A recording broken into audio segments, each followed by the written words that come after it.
Hello students, welcome to Guru 5. In this lecture 6.5, we will discuss about the force and torque acting on a dipole in uniform electric field. तो जब किसी dipole को uniform electric field में रखते हैं तो हम ये फाइंड करेंगे कि उस पर फोर्स कितना लगता है और टॉर्क कितना लगता है नेट। तो हम एक डाइपोल ले लेते हैं पहले। सपोज ये माइनस क्यू चार्ज डाइपोल का और ये plus Q charge. Dipole moment की डायरेक्शन क्या हो जाएगी? माइनस से प्लस। ये सेंटर ओ है डाइपोल का, तो डाइपोल मोमेंट की डायरेक्शन ये। अब जो इलेक्ट्रिक फील्ड है वो डाइपोल मोमेंट से किसी भी एंगल पर हो सकता है। सो हमने सपोज कंसिडर कर लिया कि जो इलेक्ट्रिक फील्ड है वो यूनिफॉर्म है और इस डायरेक्शन में है। ओके, इलेक्ट्रिक फील्ड कैसा है? यूनिफॉर्म। अब इलेक्ट्रिक फील्ड की जो डायरेक्शन है और डाइपोल मोमेंट की, उन दोनों के बीच का हमने एंगल मान लिया थीटा। सो जो प्लस क्यू चार्ज है उस पर जो फोर्स लगेगा वो इलेक्ट्रिक फील्ड के अलोंग लगता है प्लस क्यू चार्ज पर फोर्स, और निगेटिव चार्ज पर फोर्स किधर लगता है? इलेक्ट्रिक फील्ड के opposite. So plus Q charge पर फोर्स लगेगा इस डायरेक्शन में, ये मैंने मान लिया F2, और जो निगेटिव चार्ज है उस पर फोर्स लगेगा इधर। अब चेक कर लेते हैं F1 कितना होगा। F1 क्या होगा? फोर्स कितना होता है? Charge into electric field. So इसका चार्ज कितना?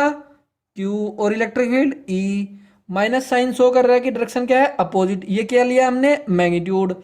अब बात कर लेते हैं प्लस क्यू चार्ज पर। इसका चार्ज कितना? Q, और इलेक्ट्रिक फील्ड क्या है? E।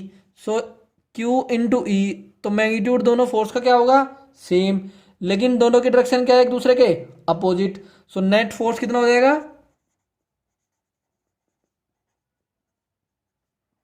F1 plus F2 will be equal to 0। ये कब है? जब इलेक्ट्रिक फील्ड यूनिफॉर्म हो। अगर by chance electric field uniform ना हो, सो यहाँ पर इलेक्ट्रिक फील्ड अलग होगा, यहाँ पर इलेक्ट्रिक फील्ड अलग होगा, तो चार्ज तो दोनों का सेम है लेकिन E अलग अलग हो जाएगा। तो F1 और F2 सेम नहीं होंगे, तो नेट फोर्स जीरो नहीं होगा। तो नेट फोर्स जीरो तभी होता है जब इलेक्ट्रिक फील्ड कैसा होता है? यूनिफॉर्म। तो इसको नोट कर लेते हैं हम। So net force acting on a dipole placed in uniform electric field is always zero, but it is not so, ऐसा है नहीं, in the case of non uniform electric field. Okay, अब हम बात करेंगे टॉर्क की। तो टॉर्क देख लेते हैं। तो जो दोनों ये फोर्स है F1 और F2, दोनों का मैग्नीट्यूड सेम है, डायरेक्शन अपोजिट है, तो ये क्या बना रहे? Couple of force.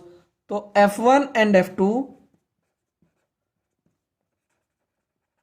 फॉर्म से कपल ऑफ फोर्स। सो जब दो फोर्स कपल बनाते हैं, मतलब दोनों का मैग्नीट्यूड सेम हो, डायरेक्शन अपोजिट हो, तो उनकी वजह से जो टॉर्क होता है वो क्या होता है? Magnitude of one force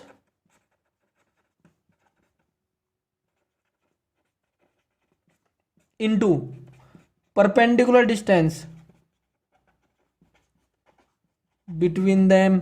so दोनों फोर्स के बीच की परपेंडिकुलर डिस्टेंस चाहिए हमें। सो परपेंडिकुलर डिस्टेंस क्या हो जाएगी? ये वाली, ये मैंने मान ली D। सो क्या हो जाएगा? F1 या फिर F2 इंटू D। सो F1 क्या है हमारे पास? Q into E D। अब D की वैल्यू देख लेते हैं। ये एंगल थीटा लिया हमने डाइपोल मोमेंट और इलेक्ट्रिक फील्ड के बीच का, ये थीटा है। सपोज जो डाइपोल की लेंथ है वो हमने कितनी ले ली? 2L। सो D कितना हो जाएगा? 2L साइन थीटा, या ऐसे लिख लो यहाँ पे, sine theta equal to perpendicular upon hypotenuse. So D equal to कितना हो जाएगा? 2L sine theta. Q और 2L क्या होता है? P। So this comes out to be PE sine theta. सो ये तो आ गया मैग्नीट्यूड टॉर्क का। अब जो ये फोर्स है ये किस डायरेक्शन में रोटेट कर रहे होंगे इस डाइपोल को? क्लॉकवाइज। सो अगर मैं P क्रॉस E कैलकुलेट करता हूं, P क्रॉस ई। सो जरा चेक करो कितनी वैल्यू हो जाएगी, पहले इसका मैग्नीट्यूड देख लो।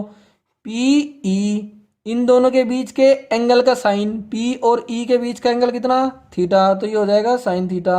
हमें पता है ए क्रॉस बी क्या होता है, A B sine theta. So P cross E, P E sine theta. Magnitude तो सेम आ गया। अब पी क्रॉस ई की डायरेक्शन चेक कर लेते हैं जरा। पी और ई इधर है और पी इधर है। सो पी से ई की तरफ को अगर हम रोटेट करेंगे स्क्रू, तो वही डायरेक्शन है इस रोटेशन की डाइपोल के। सो जो टॉर्क है उसकी डायरेक्शन किसके बराबर आ जाएगी, पी क्रॉस ई के। सो हम टॉर्क को अगर वेक्टर फॉर्म में लिखें, इन वेक्टर फॉर्म, सो टॉर्क हो जाएगा पी क्रॉस ई। एक बार और समझ लीजिए इस चीज को। सो जो P क्रॉस E का मैग्नीट्यूड है वो कितना, पी ई साइन थीटा। जो टॉर्क का मैग्नीट्यूड है वो भी सेम है। अब दोनों तरफ डायरेक्शन चेक कर लेते हैं। जो टॉर्क की डायरेक्शन है वो इस क्लॉकवाइज रोटेशन की वजह से किसकी तरफ को, इनसाइड द पेपर। अब P क्रॉस E की डायरेक्शन चेक कर लेते हैं। P इधर है और E इधर है। सो P क्रॉस E ये भी किधर है, क्लॉकवाइज रोटेशन की वजह से इनसाइड। तो दोनों की डायरेक्शन भी सेम है, मैग्नीट्यूड भी सेम है, therefore torque can be written as P cross E। So बच्चों ये लास्ट लेक्चर था इस चैप्टर 1 का। के बाद हम एनसीईआरटी के जो एक्सरसाइज के क्वेश्चन हैं उनको सोल्व करेंगे 1 बाय 1। अब उनका सोल्यूशन देखने से पहले आप लोग एक बार खुद से ट्राई करना उन क्वेश्चंस को, अच्छा होगा आप लोगों के लिए। अब जैसे मैंने कहा था मैं कुछ असाइनमेंट्स और कुछ पीडीएफ लिंक्स प्रोवाइड कराऊंगा। सो एक तो मिलेंगे आप लोगों को ये हैंड रिटन नोट्स, इनको भी मैं PDF as a PDF link provide करा दूंगा। एक तो हैंड रिटन नोट्स मिलेंगे आप लोगों को। दूसरा असाइनमेंट्स मैंने कहा था, अब इनमें सिंपल 2 और 3 या फिर 5 मार्क्स के क्वेश्चन मिलेंगे। फिर दूसरा असाइनमेंट आप लोगों को एक एमसीक्यू का मिलेगा। फिर कुछ very short answer type questions का असाइनमेंट मिलेगा, तो ये भी आपको डिस्क्रिप्शन में मिल जाएगा लिंक इनका भी। तीसरा most important thing, lecture plan. So मैं पहले प्रोवाइड नहीं करा पाया लेक्चर प्लान, लेकिन अब हर चैप्टर के स्टार्टिंग में आपको मिल जाएगा लेक्चर प्लान। जैसे इस चैप्टर का लेक्चर प्लान आपको यहाँ से मिल जाएगा और नेक्स्ट सेकंड चैप्टर का भी लेक्चर प्लान मिल जाएगा। तो उससे आप लोगों को आसानी रहेगी कि कौन सा टॉपिक आने वाला है और कौन कौन से टॉपिक हो गए और किस लेक्चर में कौन सा टॉपिक है। ओके, तो पूरी डिटेल मिल जाएगी आपको इस लेक्चर प्लान में, कौन कौन से टॉपिक और कौन कौन से एग्जाम्पल मैं कराने वाला हूँ। तो आप लोगों के लिए ये अच्छा हो जाएगा, सूटेबल रहेगा लेक्चर्स को आसानी से सर्च करने में और देखने में।